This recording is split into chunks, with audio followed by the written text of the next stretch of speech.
성전은 말씀으로 지어집니다 라는 말씀 제목으로 우리 함께 은혜를 선포하며 나누도록 하겠습니다. 여러분, 오늘은요 종교개혁주일이라고 불리는 주일입니다. 무슨 날이냐 하면 이 종교개혁주일은 10월 항상 거의 마지막 주가 종교개혁주일입니다. 그리고 나서 추수감사주일을 맞이하죠. 여러분, 이 종교개혁주일은 무슨 날입니까? 지금으로부터 약 503년 전 마틴 루터라는 사람이 95개 반박문이라는 걸 비텐베르크 성당 앞에 붙인 날이에요. 이게 무슨 얘기냐면, 여러분, 예전에 지금도 여전히 교황과 카톨릭이 이렇게 현존하고 있지만, 옛날 중세시대 때는요 누가 왕보다 더 힘이 있었냐면 교황이 왕보다 더 힘이 있는 시절이 있었어요. 그래서 왕도 교황이 뭐라고 한마디 하면 꼼짝 못하는 그런 시절이 있었습니다. 그러다 보니까요 여러분, 교황과 그 밑에 있는 신부들이 하는 말이 사람들을 막 좌지우지하는 거예요. 그 중에 제일 중요한 사건 하나가 뭐였냐면, 구원도 뭐로 살 수 있어요? 돈으로 살 수 있다라고 말하는 거예요. 사람들에게 헌금을 걷어들이기 위해서 뭐라고 얘기하냐면, 당신 죄 많이 졌어? 그러면 다음 주에 헌금을 많이 하세요. 그러면 하나님이 그 헌금한 만큼 당신의 죄를 용서하시고 면죄해 주실 거예요 라고 말하며 면죄부라는 걸 팔았어요. 실제로 500년 전에요. 그래서 그 면죄부를 팔면 사람들은 그 면죄부를 들고 기분 좋아서 집으로 돌아가는 거예요. 그리고 또 일주일 또 죄 지으면 또 어떻게 해요? 그 다음에 또 와서 또 돈 내고 그 구원의 확신을 또 사는 거예요. 그렇게 교회가 타락하니까요, 교회가 건물은 멋있어지는데 사람의 영혼이 병들기 시작합니다. 사람들이 교회 안에서 직분을 받고 성도라고 말하는데 여전히 세상에 가서 사람들로 하여금 손가락질 받고요, 세상 사람들보다 더 악하게 살아가는 교인이 되어버리는 거예요. 그걸 보다 못해서 마틴 루터가 하나님의 마음을 가지고 그때 당시에 굉장히 상징이 있는 비텐베르크라는 그 교회 앞에 95가지의 반박문을 쓰는 거예요. 지금 이 시대가 잘못 가고 있다라는 95가지의 반박문을 써서 붙이는 겁니다.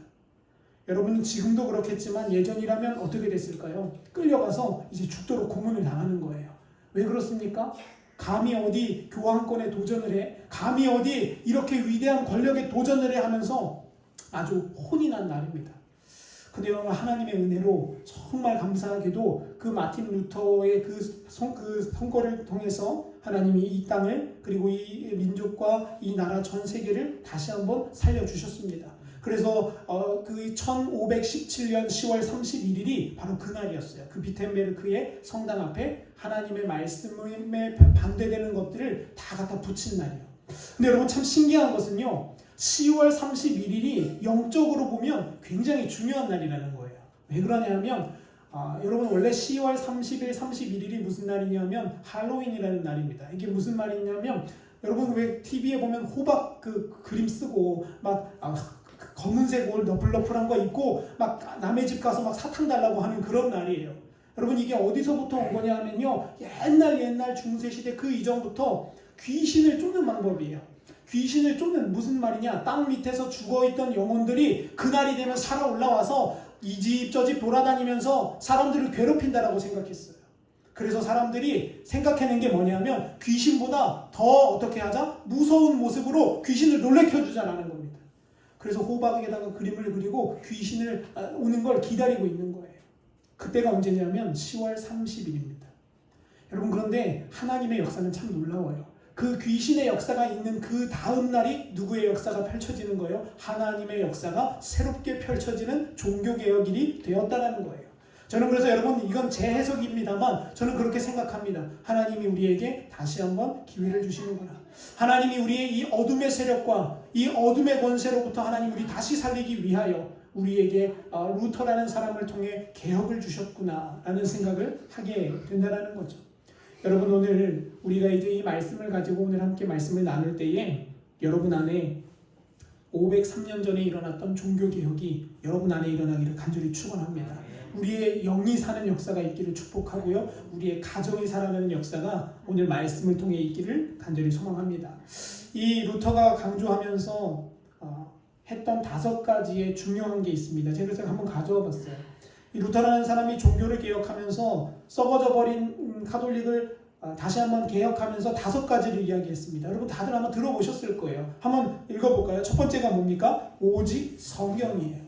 성경 아닌 것에는 권위를 두지 말자라는 거예요. 사람의 말이건 뭐 교황의 말이건 상관없이 어디에만 우리의 최고의 권위를 둔다? 성경에만 권위를 둔다는 거예요. 그리고 두 번째는 무엇입니까? 오직 그리스도예요. 예수 그리스도만 우리의 자랑이 된다라는 거예요. 세 번째는요, 우리가 뭘 해서, 우리가 돈 내고 뭐 면죄부를 사서 구원받는 게 아니라 우리의 구원은 뭐예요? 오직 은혜라는 거예요. 하나님이 나에게 은혜 베풀어 주셔서 우리가 사는 거구나. 근데 그 은혜를 받기 위한 조건이 있죠. 그 조건은 무엇입니까? 바로 믿음입니다. 그래서 오직 은혜 다음은 오직 믿음이에요. 이렇게 모든 것을 다 포괄해서 루터가 강조했던 마지막 하나가 뭐냐면 다섯 번째입니다. 오직 하나님께만 영광이 되어지기를 바랍니다. 라고요. 여러분, 오늘도 저와 여러분 안에 이 다섯 가지의 강령이 영적으로 깊이 새겨지는 귀한 역사가 있기를 축복합니다. 여러분, 세상의 기준은요, 법이 아니에요. 오직 성경입니다. 세상의 기준을 이끌어 가시는 그분은 우리 사람이 아니라 누구세요? 오직 예수 그리스도시라는 거예요. 그리고 그분은 우리에게 무엇을 날마다 내려주시나요? 은혜를 내려주시는 거예요. 그런데 여러분, 우리가 뭐 잘해서 그런 게 아니에요. 우리의 믿음, 우리의 그 믿음 하나 보시고, 우리의 삶이 누추하고 연약할지라도 우리가 하나님 붙들고 있는 그 믿음의 날개를 접지 않는다면 하나님 우리에게 날마다 은혜를 더하신다는 거죠. 그리하여 그 모든 삶을 통해 우리의 삶이 누구께 영광이 되는 거예요? 하나님께 영광이 되는 겁니다. 오늘 이 귀한 날, 귀하고 복된 역사가 여러분 안에 있기를 간절히 축원하며 여러분 이 다섯 가지의 강령을 여러분의 마음속에 붙드는 역사가 있기를 축복합니다. 여러분, 이렇게 종교개혁주일날 제가 설교를 준비하면서 무슨 이야기를 함께, 무슨 말씀을 나눌까 이렇게 기도하다가 우리가 성전인데, 우리가 하나님이 말씀하신 하나님의 전인데 우리를 그러면 어떻게 다시 한번 세울 수 있을까? 우리가 다시 어떻게 말씀대로 성경대로 살아가는 백성이 될 수 있을까를 고민하며 우리 함께 말씀을 준비했습니다. 여러분, 이 말씀을 통해 여러분 안에 영적인 기경이 일어나기를 소망합니다. 영적인 다시 한번 회복이 일어나야 해요. 그러면 여러분, 하나님이 어떤 분이시길래 우리를 기경하실 수 있으실까요? 하나님은 여러분에게 어떤 분이십니까? 성경은요, 하나님에 대해서 여러 가지로 이야기합니다. 창조주 하나님이라고도 이야기하고요. 또 어떤 분이세요? 심판하시는 하나님이라고도 이야기합니다. 또 심판뿐만 아니라 심판만 하면 무서운 분인데 뭐도 주시는 분이에요? 때로는 구원도 우리에게 주시는 분이 하나님이시라고 말씀하고 있어요. 그리고 가장 최후에는 우리에게 뭐 하실 분이에요? 다시 오실 재림주가 되실 분이 하나님이시라는 겁니다. 근데 여러분, 저는요 오늘 한 가지에 집중하려고 해요. 그 뭐 재림주, 구원, 심판 다 좋지만 오늘 제가 집중하려고 하는 그 대목은 뭐냐면 우리를 포기하지 않으시는 하나님이라는 거예요. 사랑하는 성도 여러분, 하나님은요 결코 하나님의 손에 붙들림 받은 백성을 포기하는 일이 없으십니다. 여러분과 제가 하나님의 그 손길 안에 있음을 믿음으로 그 믿음 가운데 날마다 더하며 나아간다면 하나님은 우리를 절대 포기하지 않으세요.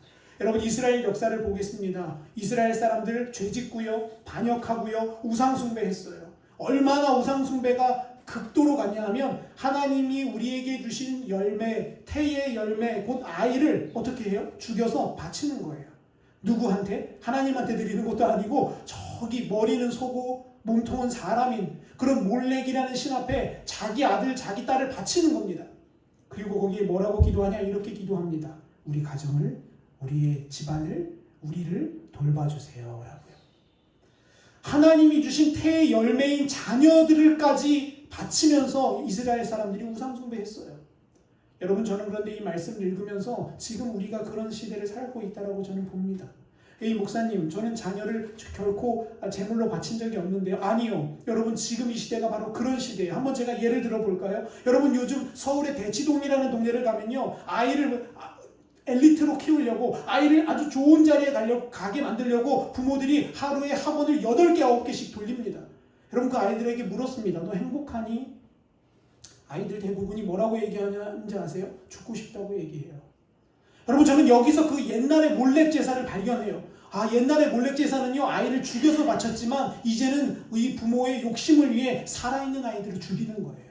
공부와 시간 속에서, 압박 속에서 그들을 죽여, 그들이 이미 죽은 겁니다. 그들의 영혼. 그래서 그 아이들이 눈이 괭하니 풀려서 학교를 다니고 공부를 하고 있어요. 말로는 아이를 위한다고 하지만 여러분 사실 제가 부모가 돼 보니까요, 말로는 아이를 위하는데 사실 누구 위한 거예요? 부모 위한 게 없지 않아 있어요. 그래서 우리 한국 사람들 그러잖아요. 야, 엄마 얼굴에 아빠 얼굴에 뭐 하지 말아라? 제발 먹칠 좀 하지 말아라. 그게 자녀 잘 되라고 하는 말이긴 한데 그 속에 무슨 의도가 담겨져 있어요? 사실은 내가 쪽팔리니까, 내가 창피하니까 나 좀 쪽팔리게 좀 하지 말아라 라는 의도가 담겨져 있다는 거예요. 저는 그래서 말씀을 보다 깨달았어요. 아, 우리가 아이들에게 너무 강압적으로 무언가를 시키는 것 또한 보이지 않는 몰래에게 우리 아이들을 바치는 것과 동일한 거구나. 그 아이들이 이미 죽어가고 있구나 라는 것을요. 여러분, 아무튼 그렇게 이스라엘 백성들이 악하게 살았는데요, 하나님이 그들을 심판하셔서 그들을 노예로 전락시켜 버리십니다. 근데 거기서 끝났다면 우리 지금 아마 기독교는 없을 거예요. 아마 저도 그러면 불교를 갖거나 딴 거 믿었을 겁니다. 근데 여러분, 하나님은요, 제가 처음에 말씀드렸듯 우리를 어떻게 하지 않으세요? 절대 포기하지 않으시는 분이세요. 그래서 하나님은 애굽에서도 포기하지 않으셨고요, 심지어 바벨론의 그 포로 가운데서도 포기하지 않으셨습니다. 그래서 70년 만에 고레스라는 이방 왕을 통해서 이스라엘 백성들을 다시 회복시켜 주셨어요. 이게 바로 은혜입니다. 여러분, 우리나라는 어때요?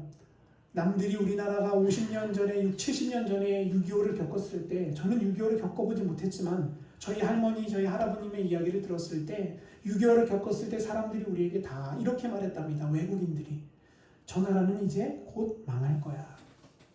여러분, 우리가 지금 요즘 TV 보면 아프리카에 막 물도 안 나와서 막 우물 파먹고 막 몇십 리를 걸어가서 물 한 통 떠왔는데 그 물에서 막 벌레가 콸콸콸 흐르는 그런 물을 먹고 사는 그런 나라들이 예전에는 우리나라보다 잘 살았대요. 그래서 그 나라들이 우리나라를 도우려고 군인을 파병해 줄 정도로 우리나라가 가난했어요. 근데 여러분, 그 가난하고 가난했던 그 나라 누가 붙잡아 주셨어요? 하나님이 붙잡아 주셨어요. 우리가 믿음으로, 신앙으로 하나님 앞에 무릎으로 우리의 믿음의 선조들이 나아갔을 때 하나님 우리 민족 버리지 아니하셨어요. 그리고 우리 민족 다시 살려주셨고, 심지어 세상 사람들 앞에 우뚝 세워주시며 뭐라고까지 칭찬받게 하셨어요? 한강에 기적이 일어났다라고 듣게 하셨어요. 여러분, 그때가 언제인지 아십니까? 기독교가 우리나라에 발을 붙이고 폭발적으로 성장하는 때입니다. 말씀이 이곳저곳에서 불일 듯 일어날 때 우리나라의 말씀뿐만 아니라 뭐가 일어납니까? 경제가 일어났어요. 삶이 일어났고요, 가정들이 일어나기 시작했어요. 믿지 않는 사람들은 그렇게 이야기합니다. 뭐 박정희 대통령 때문에 잘 살게 됐다고 뭐 이런 이야기들 해요. 아니요, 저는 그렇게 생각합니다. 하나님의 영의 감동으로 이루어진 일인 거예요. 단지 그 일을 이룬 사람들은 통로가 된 것뿐이죠. 사랑하는 성도 여러분, 우리도 그런 민족이지 않았습니까? 우리도 그런 나약하고 가난한 동네에 살았는데 하나님이 우리를 기적같이 살려주셨습니다. 그런데 여러분, 그러면 제가 한번 질문 드릴게요. 하나님 우리를 왜 그렇게 살려주셨을까요? 하나님 이스라엘을 폭삭 망했는데 왜 다시 그 이스라엘을 씻기고 닦이고 입혀서 다시 세워주셨을까요? 이유는 하나입니다. 하나님이 이스라엘을 귀환시키시고 우리나라를 세우시는 이유는 딱 하나예요. 자, 저는 이렇게 생각합니다. 하나님의 성전을 지으라고 우리를 세워주신다는 거예요. 오늘 읽은 말씀을 보면요, 하나님이 에스라를 통해 이스라엘을 회복시키십니다. 이스라엘을 회복시키실 때 먼저 했던 명령이 무엇이냐면 가서 성전을 지으라는 거예요. 회복시키라는 거예요. 여러분, 근데 오해하지 마세요. 여기서 성전 지으라는 건 교회를 지으라는 게 아닙니다. 우리가 앉아있는 이 벽돌을 쌓으라는 게 아니라 우리 안에 하나님을 예배하고자 하는 참된 성전을 차곡차곡 쌓아가라는 거예요. 무너져서 우상 때문에 내 안에 불평과 불만과 원망과 시기로 나약해서 쓰러졌던 우리의 마음 성전을 다시 세우라는 겁니다. 근데 여러분, 성전 짓기가 쉽습니까? 여러분, 여기도 예전에 다들 이 성전 지을 때 있어 보셔서 아시겠지만 성전 짓는 거 보통 어려운 일이 아니에요.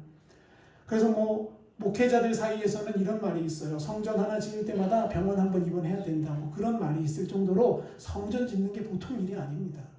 근데 여러분, 겉에 있는 이 벽돌 짓는 것도 그렇게 어렵지만 그보다 더 어려운 게 뭐냐? 우리의 마음 성전을 지어가는 거예요. 하나님이 거하실 수 있는 내 마음의 거룩함을 완성해 가는 게 이 건물 벽돌 짓는 것보다, 저는 그렇게 평가합니다, 100만 배, 1000만 배 어려운 것 같아요. 에스라서를 보면요, 에스라를 따라서 스룹바벨, 예슈아 이런 사람들이 따라 올라와서 성전을 짓습니다. 근데 여러분, 사람들이 성전을 지을 때 뭐가 꼭 오냐? 방해가 꼭 와요. 오늘 읽은 이 에스라서도 여러분 나중에 다시 한번 전체를 읽어보시면 알겠지만 성전을 지으려고 하니까 누가 공격합니까? 사마리아 사람들이 달려들어서 공격을 합니다. 사마리아 사람들이 달려들어서 공격을 하는데 참 재밌는 사건은 처음부터 공격하지는 않았다라는 거예요. 처음에는 뭐라고 말하냐? 야, 우리도 같이 짓자. 이렇게 말하는 거예요. 우리도 좀 같이, 나도 좀 숟가락 좀 얹어서 같이 짓고 우리 하나님도 좀 같이 믿자라고 이야기합니다. 여러분 이상하죠? 좋은 이야기 아닙니까? 성경 같이 짓자고 하는 거. 근데 여러분 하나님이 뭐라고 말씀하시냐? No, 안 돼. 유다 너희들로만 지어 라고 말씀하세요. 여러분 왜 그런지 아세요? 사마리아 사람들이 어떤 사람인지를 알면 그 이유를 알 수 있어요. 여러분 사마리아 사람들은요 예전 당시에 이곳저곳 나라들과 종교가 섞여버린 나라예요. 그런 민족이에요. 그래서 유다 사람들은 사마리아 사람들은 죄송합니다. 개, 돼지 취급을 합니다. 하나님만 믿는 게 아니라 뭐 저기 바벨론 신도 믿고 뭐 이 몰렉도 믿고 그모스도 믿고 막 이렇게 잡탕이 되어진 민족이 사마리아인이었어요. 근데 그들도 유대인이죠. 근데 그런 사마리아인들이 어떻게 예배드리냐면 저기 산 꼭대기에 산당을 하나 지어놓고요 거기서 예배를 시작하는 거예요. 월요일 날은 그모스 섬기는 사람이 가서 제사 드립니다. 그모스한테 막. 그리고 화요일 날은 누가 제사 드리려고 해요? 이제 몰렉 믿는 사람이 또 막 가는 거예요. 몰렉 제사를 드려요. 그리고 수요일 날은요 하나님 믿는 사람이 가서 거기서 또 하나님 제사 드려요. 여러분 이게 말이 됩니까? 하나의 건물 안에서 귀신 섬기고 우상 섬기고 하나님을 같이 섬기는 민족이 사마리아 사람이었어요. 그러니까 하나님은 노라고 하시는 거예요. 거룩하지 못한 백성 노. 여러분 그러니까 신기한 것은요 처음에는 같이 짓자 좋게 우리를 꼬드깁니다. 야 좋은 게 좋은 거잖아. 좀 같이 좀 하자. 아 니네도 좋고 우리도 좋고 좀 같이 믿으면 안 되냐? 이렇게 우리를 설득한다라는 거예요. 여러분 그런데 우리가 그 유혹에 넘어가면 될까요? 안 될까요? 안 돼요. 근데 여러분 요즘 그 유혹에 넘어갔어요? 안 넘어갔어요? 넘어갔어요. 그 유혹이 넘어간 게 바로 이거예요. 여러분 저 사람들이 모여서 뭐라고 얘기하냐면 우리 모두 다 하나님 믿는 거래요. 우리 모두 다 하나님. 예를 들어 이런 겁니다. 부처도 누구예요? 결국 따지고 보면 하나님이라는 거예요. 아니 저기 아프리카에서 막 동물 잡아먹고 이런 동네에서도 뭔가를 믿잖아요. 그럼 그 믿는 것도 결국 따지고 보면 뭐라는 거예요? 하나님이라는 거예요. 그러니까 치사하게 기독교 너네만 잘났다 하지 말고 어떻게 하자고요? 그냥 둘이 뭉실하게 그냥 같이 좋게 여기도 구원이 있고 저기도 구원이 있고 산은 어차피 몇 가지 갈래로 같이 올라갈 수 있으니까 A 코스로 등산하든 B 코스로 등산하든 어차피 산 꼭대기 가는 거 똑같으니 우리 그냥 같이 잘하자는 거예요. 그래서 이렇게 같이 사진도 찍고요. 같이 손도 잡고요. 같이 예배도 드려요. 여러분 그 예배 장면이 바로 이런 겁니다. 저 흰색 옷을 입고 불을 들고 있는 저 사람 신학 교수입니다. 교수. 신학 교수가 지금 뭐 하는 거냐면 초혼제라는 굿을 하고 있는 거예요. 예배 시간에. 왜 그러는 겁니까? 아니 그 사람이 믿는 그 귀신이나 내가 믿는 하나님이나 똑같다라는 거예요. 우리가 몰라서 그렇지 그냥 다 똑같은 하나님인데 그러지 말고 그냥 예배 시간에 굿도 좀 하고 예배 시간에 그냥 그렇게 좀 하자 이겁니다. 여러분 그러면 요즘 사람들이 좋아할까요? 싫어할까요? 좋아해요. 좋아해요. 왜 그런지 아세요? 기독교는 나만 된다. 예수만 길이다. 이렇게 치졸하게 구는데 저 말은 얼마나 좋아요. 그래 너도 괜찮아. 너도 이리 와. 아유 그래 같이 잘 믿자. 그게 좋은 거 아니야? 여러분 그 속임에 넘어가면 절대 안 돼요. 우리 오직 예수님이 우리에게 뭐라고 말씀하셨어요? 구원에 이르는 길은 뭐밖에 안 주셨다고요? 예수 그리스도 단 한 분밖에 없다고 말씀하셨다는 겁니다. 근데 여러분 이렇게 같이 하자 우리 사랑이 좋은 게 아니냐라고 말했던 그들에게 노라고 말하자 그들이 이제 어떻게 변합니까? 사마리아인들이 이제는 공격하기 시작하는 거예요. 이제 요즘 시대도 아마 그렇게 흘러갈 겁니다. 이제 교회에게 그렇게 손을 내밀어서 여기도 가입하자 우리 같이 좋은 거 아니냐 싸우지 말자 이러다가 노! 난 그렇게 하지 않을 거야 라고 말하면 이제 교회를 공격할 겁니다. 왜 너 그렇게 구냐? 너 왜 그렇게 믿냐라고요. 시대는 달라도요 본질은 변하지 않아요. 시대는 바뀌어도요 복음은 흔들리지 않습니다. 여러분 이 사실을 명확하게 이해하셔야 합니다. 여러분 세월이 변하고 아무리 좋은 시절이 되어도 악한 대적 사단 마귀의 공격은 여전히 비슷한 패턴이에요. 같이 가자 잘 된다. 하나님이 성전 지으라고 고레스 통해서 기적적으로 이스라엘 백성들을 돌려보내 주셨어요. 근데 이스라엘 백성들 지금 뭐 하고 있습니까? 멈추고 그 자리에 주저앉아 있습니다. 하나님 우리에게 은혜 주셔서 우리 구원받게 해주셨습니다. 그런데 여러분 요즘 믿는 자들이 요즘 목회자들이 요즘 사람들이 뭐 하고 있습니까? 주저앉아 있습니다. 예수 믿기로 결심했는데 방해와 고난이 오니까요 주저앉아 버린 거예요. 당시 이스라엘 백성들에게 어떤 일이 있었냐? 안과 밖으로 문제가 있었습니다. 당시 이스라엘 백성들에게 안에는 무슨 문제가 있었냐? 안쪽으로는 여러 가지 국가 내부의 문제가 있었고요. 바깥쪽으로는 무슨 문제가 있었습니까? 사마리아 사람들이 공격하는 문제가 있어요. 여러분 이 말씀을 잘 이해하시면 우리의 신앙이 보여요. 여러분 우리 신앙생활하면요 우리는 안과 밖으로 뭐가 있어요? 문제가 분명히 발생해요. 신앙생활하면 문제가 풀리는 게 아니에요. 신앙생활하면요 또 다른 새로운 문제들이 우리에게 찾아오는 겁니다. 왜 그런가 하면 우리의 신앙이 순결해져야 되기 때문에 그래요. 우리의 신앙이 깨끗해져야 되기 때문에 그렇습니다. 당시 여러분 이 이스라엘 나라 사람들, 이 유다 사람들의 내부적인 문제는 어떤 문제가 있었을까요? 우리 학개서 말씀을 잠시 잠깐 볼까요? 여러분 이거는 한 번만 찾아보겠습니다. 제가 일부러 PPT를 만들어 오지 않았습니다. 학개서 한번 보겠습니다. 구약성경 페이지 1310페이지를 보겠습니다. 학개서 1장 말씀을 보면 이 에스라 당시에 일어났던 문제가 무엇인지를 학개서는 너무나 잘 보여주고 있어요. 국내적으로 어떤 문제가 있었는가? 학개서 1장 말씀을 한번 보겠습니다. 1310페이지입니다. 6절 말씀을 한번 볼게요. 학개서 1장 6절이에요. 여러분 학개가 성전을 건축하라고 다시 말하면서 이제 설교하는 내용이에요. 근데 6절에서 뭐라고 말합니까? 이렇게 말하지 않습니까? 너희가 많이 뿌릴지라도 수확이 적으며 먹을지라도 배부르지 못하며 마실지라도 흡독하지 못하며 입어도 따뜻하지 못하고 일꾼이 삭슬 받아도 그것을 구멍 뚫어진 전대에 넣은 것 같다라는 거예요. 유다 사람들의 삶이 그렇다라는 거예요. 가난하고요. 벌고 또 벌고 또 벌어도 자꾸 새나가는 구멍만 늘어난다는 겁니다.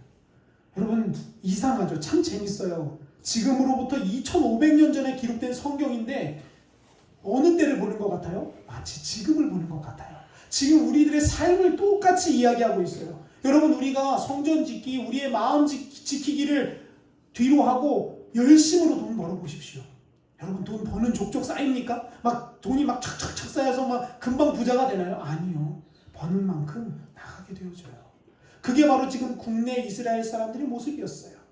두 번째는 어떤 저주가 임했냐 하면 10절, 11절 말씀을 보세요. 그러므로 너희로 말미암아 하늘은 이슬을 그쳤고 땅은 산물을 그쳤으며 내가 이 땅과 산과 곡물과 새 포도주와 기름과 땅의 모든 소산과 사람과 가축과 손으로 수고하는 모든 일에 한제를 들게 했다라는 겁니다. 여러분 한제가 성경적인 언어로 풀어보면 뭐냐면 기근이에요. 가뭄이에요. 하나님이 무엇으로 그 이스라엘 백성들에게 계속해서 사인을 주시냐면 자연재해를 통해서 계속 사인을 주시는 거예요. 너네 지금 잘못 가고 있다. 너희 지금 그 길이 아니야. 여러분 우리나라도 자연재해 맞이하고 있지 않습니까? 여러분 이걸 영적으로 해석하는 은혜가 있어야 합니다. 그렇다고 무턱대고 무조건 다 영적으로 해석하라는 건 아니지만 아주 특별한 케이스들이 우리 눈앞에 보이지 않아요. 이 사계절과 정상적으로 돌아가지 않는 그 자연재해들이 우리에게 쏟아질 때가 있습니다. 그러면 여러분 믿는 자들은요 깨어나야 돼요. 하나님 우리에게 뭘 원하고 계시구나. 하나님 우리에게 뭔가 사인을 주고 계시구나를 우리가 그 자리에서 깨달아야 되는 겁니다. 그뿐이 아닙니다. 2장에 가보면요. 집안에 양식을 쌓아뒀는데 곰팡이가 나기 시작하고요.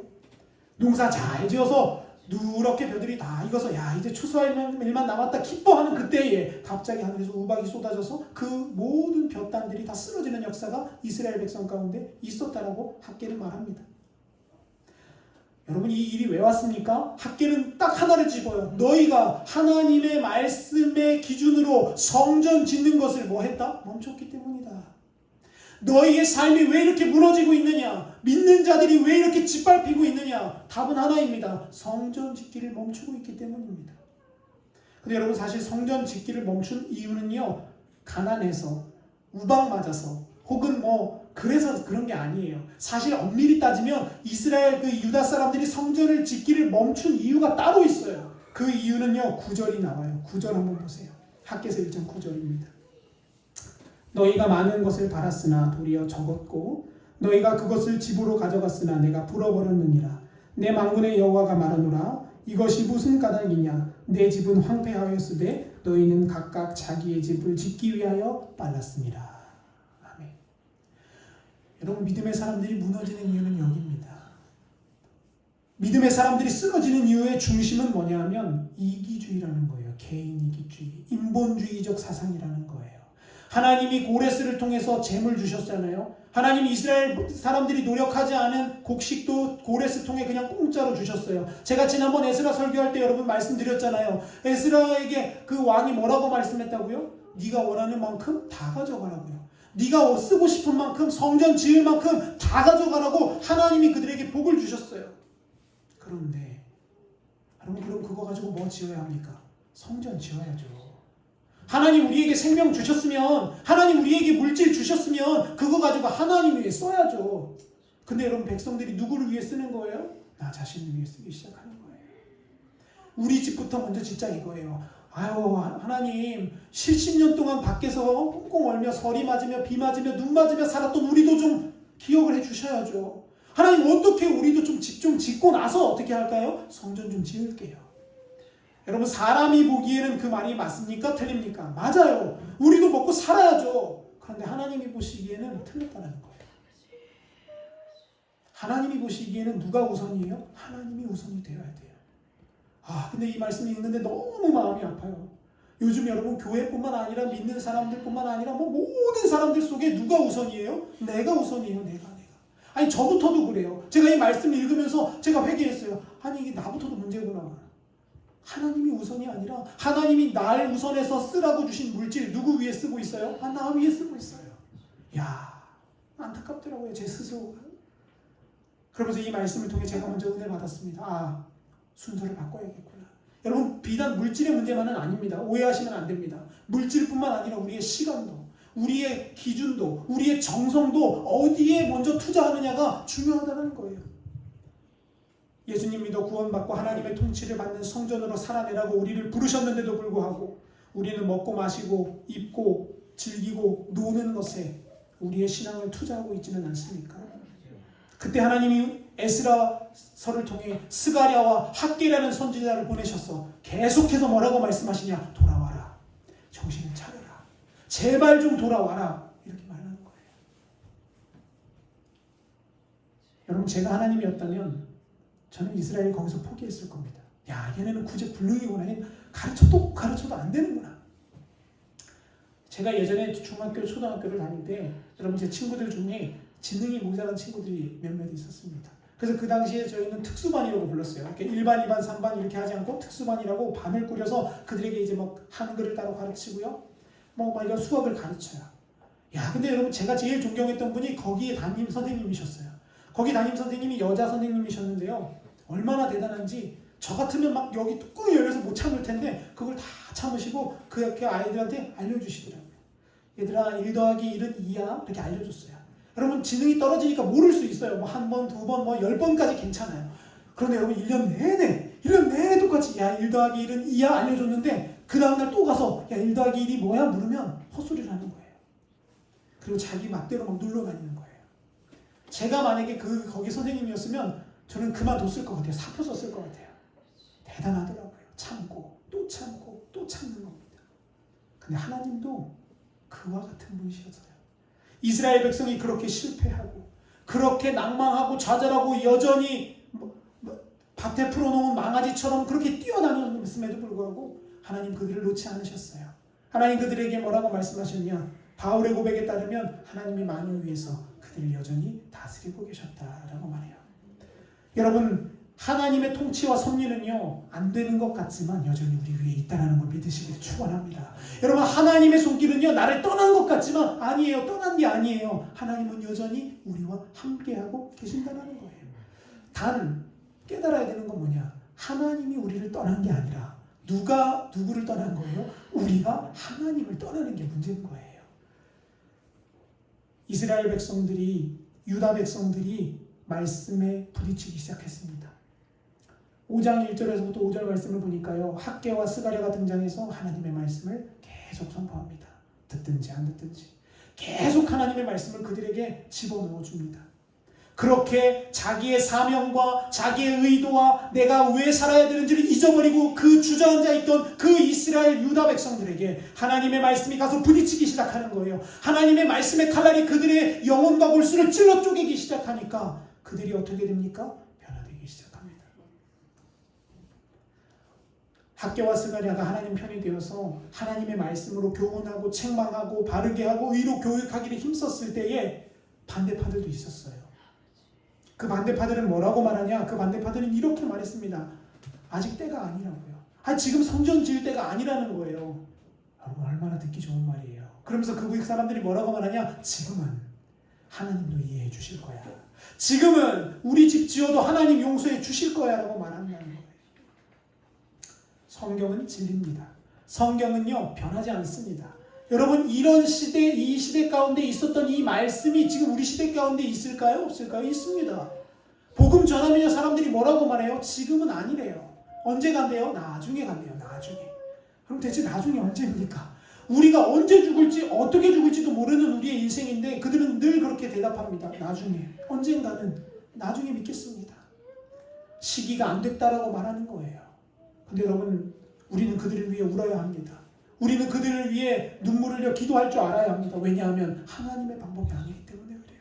두 번째는요. 그 성전을 짓자고 말했던 이스라엘 백성들에게 두 번째 반대하는 사람들은 뭐였냐면 우리 집 짓기도 바쁘다는 거예요. 아니 우리 집 짓기도 바쁜데 언제 하나님 집 짓고 있어요? 라고 말하는 거죠. 여러분 이것도 우리가 사는 세상에 아주 많이 있어요. 사람들이 이렇게 말합니다. 목사님 먹고 살기도 바쁜데 교회를 언제 갑니까? 목사님 하루 종일 일하고 직장 갔다가 일하면 기도할 시간이 언제 있습니까? 그거 못합니다. 여러분 그런데도 학개와 스가랴는 어떻게 했습니까? 지속적으로 계속해서 하나님의 말씀을 그들에게 선포합니다. 그 사람들은 이렇게 좌절합니다. 우리 이제 지을 수 있는 힘이 없습니다. 더 이제 재물도 없습니다. 우리 집 다 지어서 이제는 쓸 돈이 없어요 라고 말해요. 그러니까 스가랴서 4장 6절에서 이렇게 말합니다. 여러분 너무나도 잘 아시는 말씀이에요. 만군의 여호와께서 말씀하시되 이는 힘으로 되지 아니하며 능력으로 되지 아니하고 오직 나의 영으로 되느니라. 아멘 아멘. 사람들이 그렇게 핑계대는 거예요. 하나님 오늘은 이래서 기도 못해요. 하나님 저래서 안 되고요. 이래서 집을 못 져요. 그때 하나님 우리에게 뭐라고 말씀하신다라는 거예요? 그거 네 힘으로 하는 거 아니야. 그거 네 능으로 하는 거 아니야. 그거 네 재물로 하는 거 아니야. 누구로 하는 거예요? 오직 여호와 하나님의 영이신 성령으로 하는 거야 라고 우리에게 말씀하신다는 거죠. 힘으로 되지 않습니다. 여러분 능으로 되지 않습니다. 우리의 인생은 오직 뭐로만 되냐? 성령님의 도우심으로만 된다라는 거예요. 여러분 제가 농사 지어보니까 지어보진 않지만 심어놓고 지켜보니까 그래요. 여러분 제가 고구마를 심어놓고 거기다 이렇게 막 쫓아다니면서 막 이렇게 하지 못해요. 전 그런 거 할 줄을 몰라요. 그렇다고 여러분 제가 거기 가갖고 거기다 맨날 비료를 주고 그러지도 못했습니다. 여러분이 다 심어주시고 가꿔주신 덕에 제가 먹고 있어요. 근데 여러분 제가 그걸 보면서 뭘 깨닫냐? 야 내가 하는 게 없구나. 심어놓으면 누가 자라게 하시는 거예요? 하나님이 자라게 하시는 거더라고요. 하나님이 이끌어 가시고요. 하나님이 열매 맺게 하시는 거예요. 사랑하는 성도 여러분, 우리가 이걸 깨달아야 합니다. 우리의 힘으로 할 수 없습니다. 우리의 능으로 성전 지을 수 없습니다. 우리의 마음 바탕, 우리 마음 성전, 우리의 힘으로 바꿀 수 없습니다. 누가 해주셔야 합니까? 성령님이 도와주셔야 합니다. 하나님의 말씀이 계속해서 학개와 스가랴 선지자를 통해서 사람들과 충돌되었을 때 처음에는 사람들이 거부합니다. 싫어요. 안 할래요. 못해요. 안 됩니다. 그런데 여러분 학개 스가랴 포기하지 않았어요. 계속해서 하나님의 말씀을 그들에게 전파합니다. 그러자 시간이 흐르고 그들의 마음이 변하기 시작했는데 어떻게 변합니까? 하지 말자 하던 사람들이 이제 어떻게 하는 거예요? 해보자. 할 수 있다. 하면 된다라고 변하기 시작하는 겁니다. 안 된다라고 말했던 사람들이 이제는 된다라고 말하는 하나님의 믿음의 백성들로 변화되었다라는 거예요. 그렇게 해서 멈춰졌던 성전 짓기가 다시 시작되었고요. 스룹바벨 성전이 5년 만에 완공이 되었습니다. 5년 안에 지을 수 있는 그 건물을 안 짓고 있었던 거예요. 왜요? 할 수 있음에도 불구하고 성전 짓는 거에 관심이 없고 내 인생에 관심이 있었기 때문에 그들은 그렇게 지낼 수밖에 없었습니다. 사랑하는 성도 여러분, 믿는데도 여전히 능력이 안 나타납니까? 여전히 믿는데도 우리의 마음이 무너져 내립니까? 여러분 어디로 돌아가셔야 해요? 우리 다시 말씀으로 돌아가셔야 해요. 그리고 그 말씀에서 답을 찾아내야 하는 겁니다. 하나님의 말씀이 전파될 때 역사는 시작됩니다. 하나님의 말씀이 우리에게 충돌할 때 역사는 시작된다라는 거예요. 여러분 인류 역사를 보세요. 인류 시대를 보세요. 언제나 하나님의 사람들이 세워졌던 그때의 역사가 회복되어졌습니다. 여러분 중세 암흑기 때 돈 주고 구원을 사고 팔 때 다 망했다라고, 교회가 다 망했고 성당이 다 망했다라고 말하던 그때 어떻게 회복이 일어났습니까? 칼빈, 루터, 이런 종교개혁자, 쯔빙글리와 같은 종교개혁자들이 자기의 목숨을 내어놓고 말을 외치는 거예요. 우리 지금 잘못 가고 있다. 우리 이대로 있어서는 안 된다. 하나님 기뻐하시지 않는다라고 외쳤을 때 그들은 핍박을 받기도 했지만, 그들의 목숨을 잃기도 했지만, 그 이후에 뭐가 회복되었어요? 교회가 회복되었어요. 말씀이 회복되었어요. 그래서 지금 우리가 이 자리에 서 있는 거예요. 여러분 미국 지금 전 세계에서 최강대국 1위죠. 미국이 여러분 얼마나 강력한지 제가 인터넷 기사를 한번 찾아봤어요. 대체 얼마나 미국이 세길래 사람들이 미국을 그렇게 상대를 못할까? 여러분 제가 이 이야기 전혀 거짓이 아니라 제가 인터넷 뉴스 기사를 다 찾아본 건데, 여러분 미국에 항공모함이 있습니다. 항공모함이 미국에 제가 알기로는 뭐 10몇 대가 있대요. 근데 여러분 항공모함 한 대가 어떤 일을 감당할 수 있냐면, 웬만한 나라 한 나라와 싸워서 이길 수 있는 힘이 항공모함 한 대 안에 있대요. 비행기가 80대가 실리고요. 핵폭탄이 실리고요. 그 배는요 1년 365일 몇백 년을 떠다녀도 멈추지 않는 배예요. 왜냐? 기름을 넣지 않습니다. 기름을 안 넣고 어떻게 다니냐면 그 안에 발전소가 있어요. 핵발전소가 배 안에 실려 있어서 그냥 자기네들끼리 기름을 없이도 그냥 떠다니는 거예요. 계속 평생. 그 안에 있는 사람만 숫자만 해도 15,000명이랍니다. 한 대에. 여러분 그 항공모함 한 대가 뜨면 웬만한 나라는 그냥 초전박살 나는 거예요. 여러분 다 아시죠? 이라크가 미국이랑 전쟁에서 박살 났잖아요. 근데 그 이라크가 그때 당시에 가장 무서워했던, 그 이라크와 전쟁할 때 가장 강력했던 그 무기가 뭐였냐면 항공모함이었어요. 근데 몇 대 간 줄 아세요? 이라크에 한 대 갔어요. 한 대. 이라크랑 싸우러 그거 한 대 딱 가니까 이라크 전쟁이 끝났습니다. 근데 여러분 미국이 그거 몇 대 갖고 있어요? 10몇 대를 갖고 있어요. 우리가 감히 상상할 수 없는 그런 국력입니다.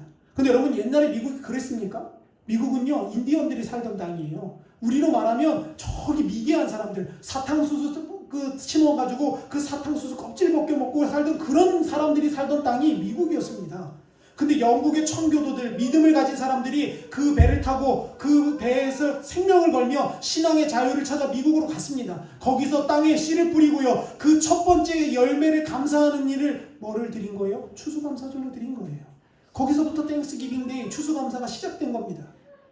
하나님이 미국을 복주기 시작하셨어요. 하나님을 잘 믿고자 하는 목숨 건 투쟁을 가졌던 그 미국을 하나님이 복주셨습니다. 그래서 아주 대강한 나라가 되었어요. 근데 여러분 항상 문제는요, 제가 오늘 새벽 기도 때도 말씀드렸지만 문제는 언제가 문제냐? 안 될 때가 문제가 아니라 잘 될 때가 문제예요. 잘 될 때가. 여러분 이거 기억하셔야 돼요. 돈 못 벌어서 문제가 아니라 돈 벌어서 문제인 거예요. 믿는 사람들은요. 여러분 우리 자녀가 아프고 안 돼서 문제라고 생각하죠. 우리는. 그런데 하나님의 입장에서는요, 잘 되는 게 오히려 더 문제가 될 수도 있어요. 그렇게 왜 그렇습니까? 타락하기 때문에 그래요. 교만하기 때문에 그래요. 그렇게 청교도 2, 3세대들은 하나님을 떠나 살기 시작합니다. 여러분 그래서 지금 유럽은요 교회가 다 문 닫고 교회가 뭐로 바뀌었냐? 술집으로 다 바뀌었어요. 나이트클럽으로 다 바뀌었어요. 하나님의 말씀을 버리니까요 잘 살던 그 나라들의 교회가 다 무너져 버리기 시작하는 거예요. 여러분 그때 하나님이 어떻게 하셨어요? 조지 휘필드와 조나단 에드워드, 존 웨슬리와 같은 하나님의 사람들이 이렇게 세워서 계속해서 듣던 안 듣던 그곳의 말씀을 계속 선포하게 하셨어요. 여러분 이게 바로 하나님의 역사예요. 성전은요, 우리의 가정은요, 우리 인생은요, 우리 힘으로 세우는 게 아니에요. 뭐로 세워지는 거예요? 하나님의 말씀으로 세워지는 거예요. 하나님의 말씀이 우리에게 와서 부딪힐 때, 그 말씀의 칼날이 우리의 심령을 찔러 쪼갤 때, 비록 지금 변하는 것 같지 않지만 그게 하루가 되고 이틀이 되고 365일이 되고 10년이 되어질 때 하나님의 말씀이 우리를 수술하고 우리를 고치고 우리의 인생을 회복해 한다는 겁니다. 그래서 여러분 성전은 뭐로 짓는 거예요? 말씀으로 짓는 거예요.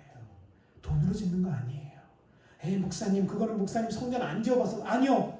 저도 성전 안 지어봤지만 제가 드리고자 하는 말은 그렇다고 가만히 있어서 우리 말씀이 지어준다니까 그냥 일도 하지 말고 돈도 벌지 말고 가만히 있자, 이게 아니라 우리의 우선 중심을 말씀에 두라는 걸 의미하는 거예요. 여러분, 성전은요 말씀으로 지어집니다. 저와 여러분의 인생도 무엇으로 지어집니까? 말씀으로 지어집니다. 여러분, 말씀 위에 세우셔야 됩니다. 제가 이제 이것만 정리하고 이제 말씀을 정리할게요. 예수님께서 마지막 때에 관한 이야기를 하시면서 이런 말씀을 하십니다. 마지막 때가 되면 비와 홍수와 폭풍이 창궐할 때에 모래 위에 세운 집은 어떻게 된다고 하십니까? 다 무너져 내린다고 하십니다. 그 물이 지나고 나면 뭐가 임해요? 모든 것을 불사를 불이 임할 때 어떤 것은 다 탑니까? 이 땅에서 우리가 원했던 것, 우리가 저것 정도면 괜찮겠지라고 말했던 것으로 쌓았던 집들은 어떻게 된대요? 다 불타버린대요. 그런데 어디 위에 세운 집만 영원하다고요? 반석 위에 세운 집만 영원합니다. 여러분, 반석은 예수 그리스도를 상징합니다. 예수 그리스도는 우리와 함께 하시는, 현존하시는 뭐예요? 살아계신 말씀이에요. 그러면 여러분, 우리는 어디 위에 집을 지어야 하는 거예요? 말씀 위에 집을 지어야 하는 거예요. 그러면 하나님이 여러분의 삶을 붙드시는 겁니다. 말씀을 정리합니다. 하루에 30분 말씀 읽고 말씀 묵상하고 30분 기도하자라고 외쳐도 여러분, 요즘 사람들이요 바빠서 못한다고 합니다. 여러분, 근데 신기한 건요, 정말 신기한 건요, 그렇게 바쁜데도 커피 마실 시간은 있어요. 이상하죠? 그렇게 바쁜데도요, 여러분, TV 뉴스 볼 시간은 있다라니까요. 그렇게 바쁜데도 지하철에서 핸드폰 할 시간은 다 있어요. 그런데 뭐 할 시간이 없어요? 기도할 시간이 없대요. 말씀과 부딪힐 시간이 없대요. 죄송합니다. 변명입니다. 변명이에요. 사랑하는 성도 여러분, 하나님은 우리를 결코 놓지 않으십니다. 제가 여러분에게 드리는 이 말씀은 결코 정죄나 여러분을 비판하는 게 아닙니다. 하나님이 원하시는 것을 전달해 드리는 거예요. 아니, 왜 그러냐면 여러분, 제가 여러분이 성경 30분을 읽든 안 읽든 저랑 아무런 관련이 없어요. 사실 엄밀하게 따지면 여러분이 뭐 성경을 많이 읽어서 뭐 제가 성경 지식이 늘어나는 것도 아니에요. 근데 제가 이 말씀을 드리는 이유는 뭐냐면 성전은 말씀으로만 지어지기 때문에 그래요. 우리의 인생 성전은 뭐로만 지어질 수 있어요? 말씀으로만 지어질 수 있다는 거예요. 그러므로 사랑하는 성도 여러분, 그 축복이 저와 여러분 가운데 임하기를 소원합니다. 오늘부터 여러분 결단하세요. 지금부터 지금까지도 여러분 잘해 오셨을지 모르겠지만 또 결단하십시오. 성전은 뭐로 지어집니까? 말씀으로 지어집니다. 여러분, 가수교회는요 사람들이 많고 적음으로 굴러가지 않습니다. 저는 그렇게 단언합니다. 여러분, 가수교회는요 건물이 예쁘고 안 예쁘로 인해서 굴러가는 게 아닙니다. 유지되는 게 아닙니다. 가수교회는 뭐로 유지되는 거예요? 하나님의 말씀으로 유지되어 가는 거예요. 하나님의 능력으로 유지되어 간다고 저는 그렇게 선포합니다. 그리고 여러분, 그 하나님의 말씀의 벽돌 한 장 한 장을 쌓는 그 장본인이 저와 여러분이 되시기를 간절히 축원합니다. 그래서 여러분, 우리가 이 교회를 세워갈 때에, 여러분의 육신을 세워갈 때에 여러분, 다른 것에 기준 두지 마세요. 말씀 기준이에요.